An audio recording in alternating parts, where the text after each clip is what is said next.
So let's talk about last night. So we had a match that kicked off AEW Dynamite, and it was a match. Yeah. Chris Jericho versus Orange Cassidy. Now, here's what I'll say. I do like the idea that this was, at the time, during the pandemic, one of the better feuds going in wrestling, right? Yeah. So I like the idea of, hey, it was good, but did people ever get to really experience it in person? No. So let's run it back, and we're doing the orange jacket and all of that. So I appreciate that. But I appreciate that. You know what I mean? The like, hey, everyone saw this on TV. Now see it in person. Okay, cool. But let's not keep going. That's all I'll say. So one of the better feuds, I'll say it was one of the more notable ones because, I mean, Orange Cassidy was like on a height at the time. He was really on a heavy run. And Chris Jericho was kind of a big feature of pandemic AEW. Oh, yeah.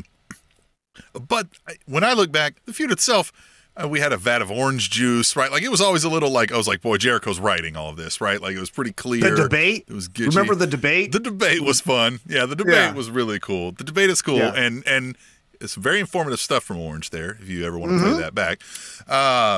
But yeah, so I know, especially now with Chris Jericho now, am I looking forward to, this? And look, I like that we start with matches a lot of the times on AEW, right? It's energy. But when you say Chris Jericho. Yeah. Now, these two, I will say, they tried to give it their all, right? There was a spot outside through the table, I believe it was. There was some good, reversals. These two have good chemistry together. Sure. But Orange Cassidy ends up getting the victory. Obviously, on the outside, the learning tree and the conglomeration had their fun and all of that. So I guess here's the question I have for you. On their social media afterwards, Chris Jericho's like, yeah, Orange Cassidy, right? Are we done? Or what are we doing here? I don't know. I also I don't know what we do. I hope we're done, right? But I don't know what to do with either or. I mean, I obviously I think with Jericho, they're leading into Big Bill's going to figure this out and get away from him. But like Orange is left with sad about his friends still. We did have that nugget thrown in there. Yeah, but unfortunately, and I've only known this looking at social media, I believe both of them had like neck surgery or I don't think that can happen again. The best friends, the best friends might be like done at performing in the ring.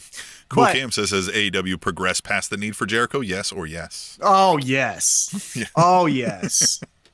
Again, we've talked about this in the past where like using legends in cool spots makes the legend feel better as far as like perception, and you're not oversaturating it.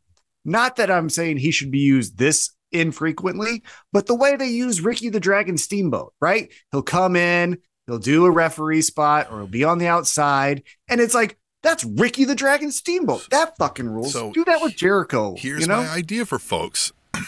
So you've got your Christopher Daniels, you've got your Chris Jerichos, right? You've got your Ricky Steamboats. Remember, we said this in real life, as we're to understand. This is a little peek behind the curtain, but the story's been told a million times. They do this sort of wrestler's court thing. They find a locker room leader, right? And they let them sort of decide issues and problems.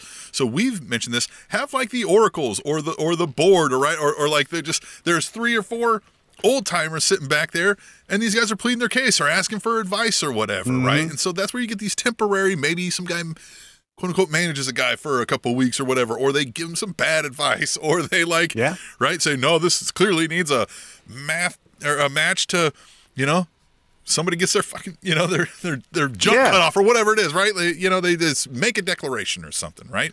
That's easy stuff to use for them, and they don't have to be like the featured person, if that makes sense. I agree. Well, and we've also talked about, because in real life, there's the Bloods and the Crips, and those members, if they don't go to jail or die, age out of doing the day-to-day activities, but then are still counseled for like, how do we handle X situation?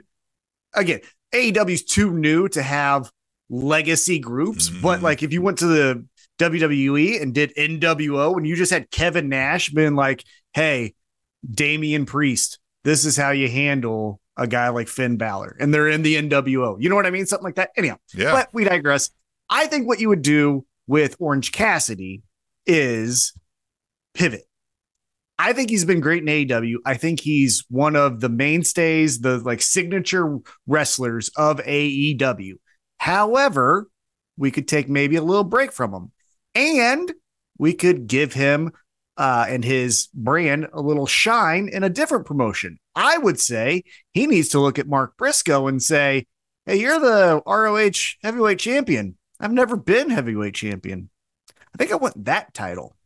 And there you go. Conglomeration. What do we do? Where's Kyle O'Reilly in this? Where's Ishii? You can even have these great moments where it'd be like, oh yeah, I see this row thing that you always got, right? And he'll be like, that's ROH. It'd be like, yeah, tell me more about it. And they'll be like, what do you mean ROH? Like 20 years of, you know what I mean? Like he starts naming the thing and he's like, all right, cool. Mm-hmm. Hey, listen, can we wrestle for that? Right? Like you just like, just gives no shit, right? Like he doesn't care. Yeah. I think that's what you should do. That's my opinion, but we'll see what happens.